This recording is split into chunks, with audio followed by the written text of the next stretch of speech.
hi guys, I'm Sean. Together with me is my friend today, Christy. Hi. Yeah, and I just wanted to thank Sijie lah, okay, behind the camera for setting all this up as well today. So this session will be more of up close and personal, you getting to know us. I'm in the finance industry, okay, financial services for about 3 years already, giving advice to my clients, whether is it personal or in terms of business, right? And Christy here. Yes, I'm a corporate lawyer. I got called to the bar last year. So haven't been in practice for very long, but yeah, it's been slightly more than a year.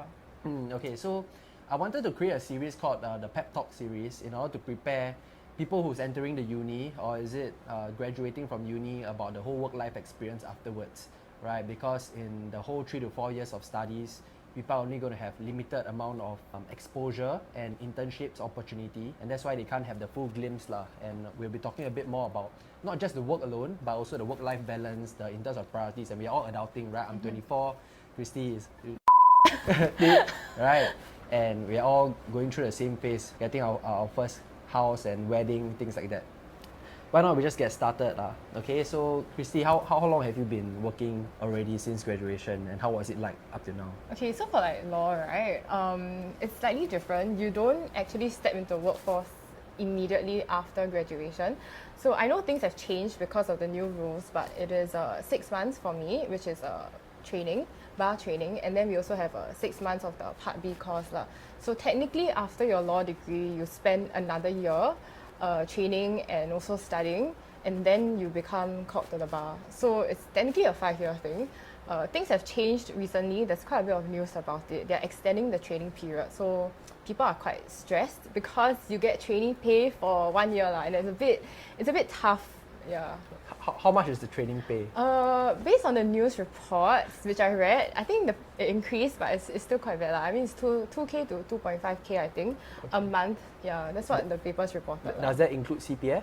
No CPF. No and, CPF. I think you get no benefits. So if you are sick or if you miss a day, things like that, you have to, in a sense, make up for that day. Okay. Is the bar paid for by the firm? It depends. Sometimes like they have certain clauses where they will only reimburse you or pay for it if you stay with the firm for 1 year or 1.5 years. Yeah. So how about yours? Do you have to pay for it? I changed the firm after I trained, so of course my old firm didn't pay for it lah. Okay, Yeah. but your new firm did? This one cannot say. How many different specializations are there? There's M&A. I Yeah. heard that's where the big money is. There's also like the family law. Right? Can you explain to us all the different? Okay, so I think it's quite jurisdiction specific. So I can't say that there is a definite number, but in Singapore, I mean the main ones, you see your crim, your corporate, you know, your real estate. You do see like your wills and probates. You do see your litigation as well. So some, like let's say bigger firms, right, they will split their litigation into, for example, shipping, you know, commercial disputes, things like that. For example, like I only do corporate work and that's the only thing I do.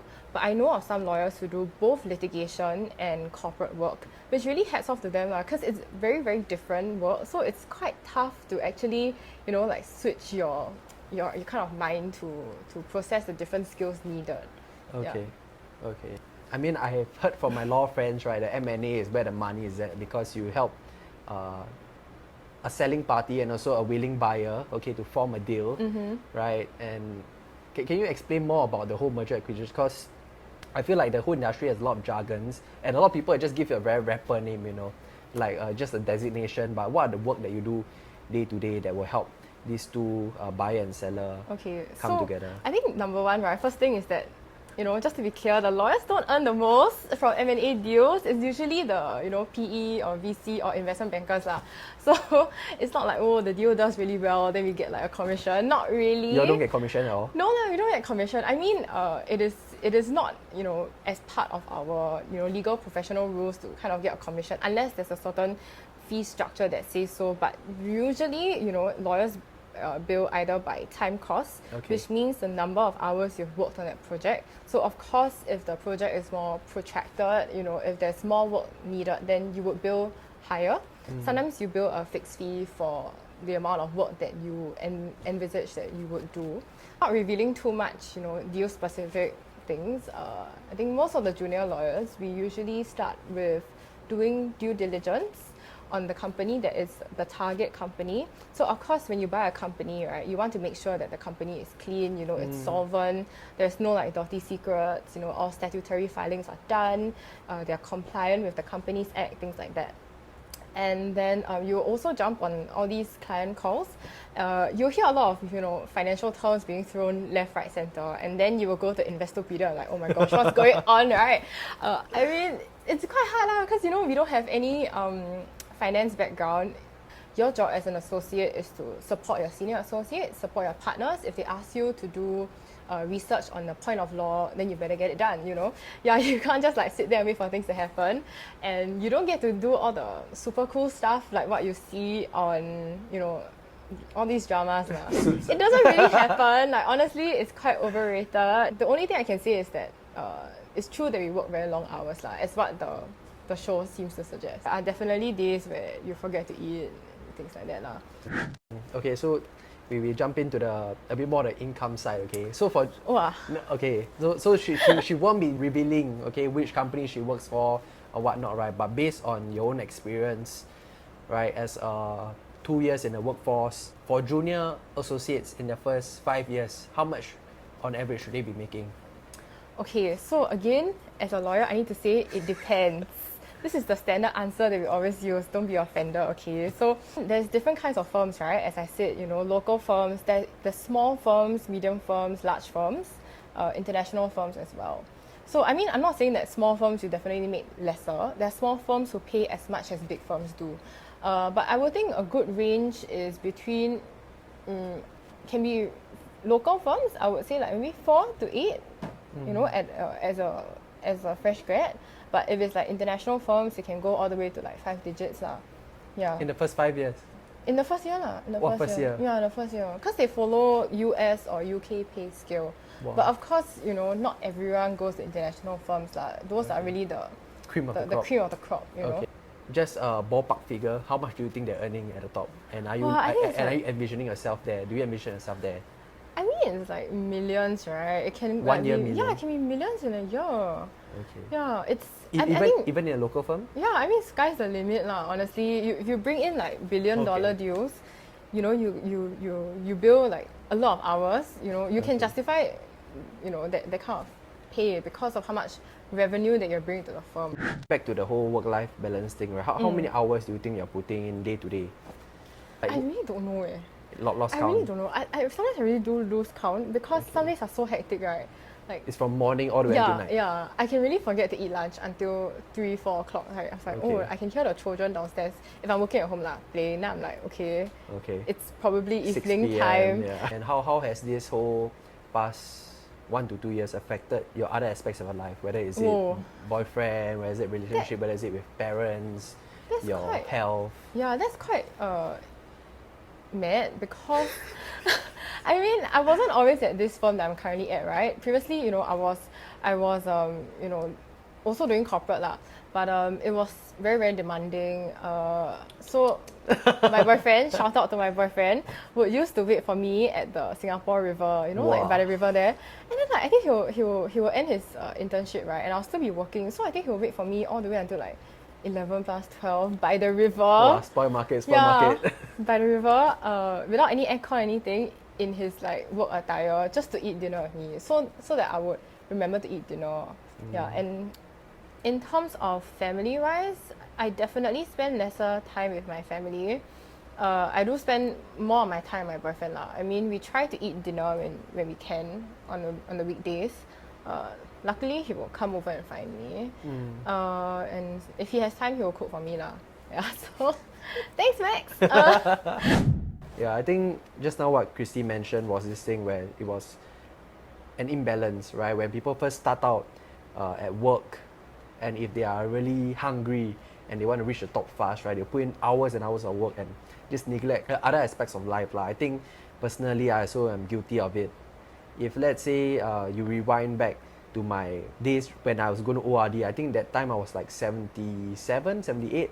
But because just 1 year here, right, I was just told to, you have to go out and meet people, talk to people, share with people about financial literacy, right, share with people how to manage your money properly. I have to go for a lot of appointments, right, eat a lot, you know, and just lack of time to exercise, right? And my weight exploded to about, I think 86, 87. I think I saw your Instagram. Yeah. Yeah, before. No, but like, you see afterwards, okay. right? You see my Instagram post start to decline. Yeah, yeah. I don't really post anymore. Yeah. So I saw Sean's Instagram, right? We became friends. So I was like, oh my god, bro, you're a catfish. He was very offended. Yeah. Yeah, I really do think like the weight gain from working is real lah. So I try to work out, try to use class bars, things like that. Yeah, but I think what changed for me was when I went over to US. There was this MDRT conference where I met this guy. His name is Rick. I think he's probably in his 40s, 50s now. Right? He's damn successful. He's on the Forbes list. Can you imagine a financial advisor on the Forbes list? That's quite bad. Right? And he's married, okay, and has two to three kids. But he looks super young. Right? Then he said one thing is you got to work out. You got to win your mornings. Right? First thing the day, do the hardest task. Right, just work out, pump in like 60 push-ups, 60 sit-ups, 60 squats, also okay. Then afterwards, you hop in the cold shower, and that's really 2 tasks done. Right? He said he usually wakes up about 6 a.m. Most people are still sleeping, but he already conquered 2 things, and that's how you always get ahead in life. Right? And I think following that advice, although I don't wake up at 6 a.m., that's damn crazy, right? But at least what I do is I make sure to include a workout regime in my day-to-day. Right, it's just 30 minutes. You're on the HIIT video on iPad, right? Just follow that instructor, and easily you can burn 300 to 400 calories. And because of that, from 86, I dropped down to 81 now. Right now, what's your biggest worry or biggest stress, or what are you working towards in terms of financial goals? I think it's housing. Definitely housing. I mean, Are you know close? let's not jinx it. Let's just see how it goes. BTO? Yes. Okay. But I will update you. You'll hear from me soon. Okay. Yeah, so just one more tip that I was researching about, right?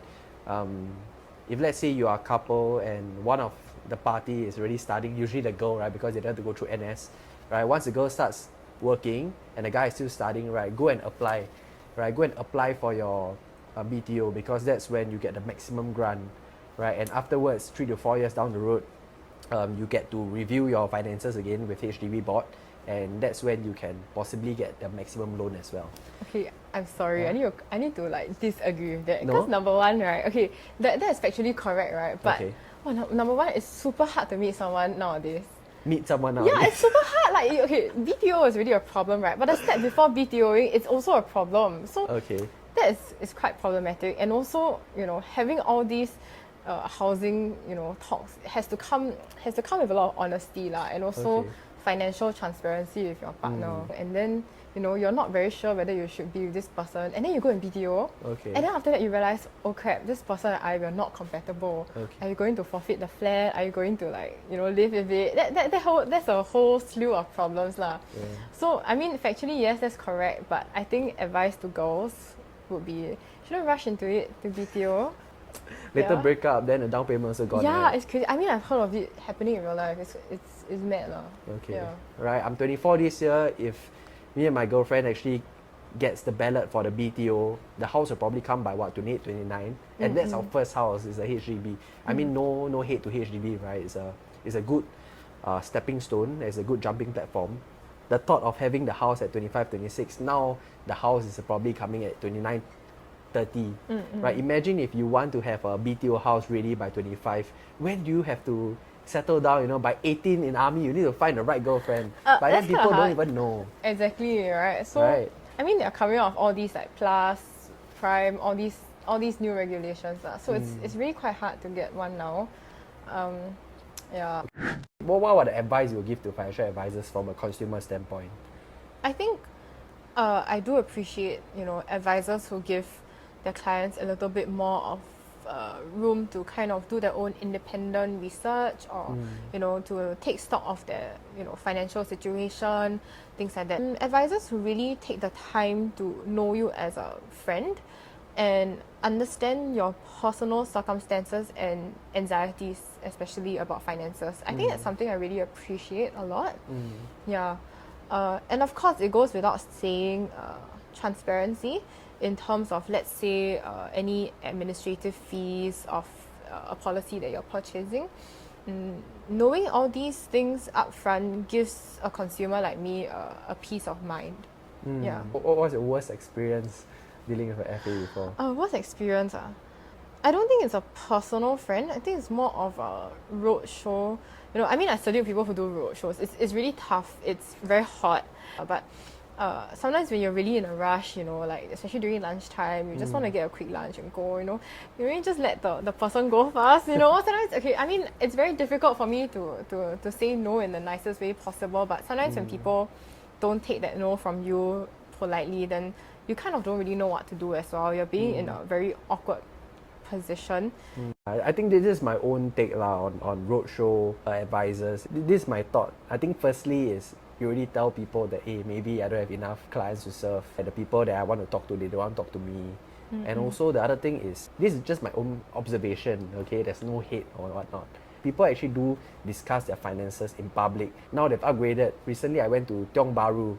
They have like mini booths with aircon. Oh, that's not bad. Right. But then again, in their booth alone, is an enclosed area with about 4 to 5 tables.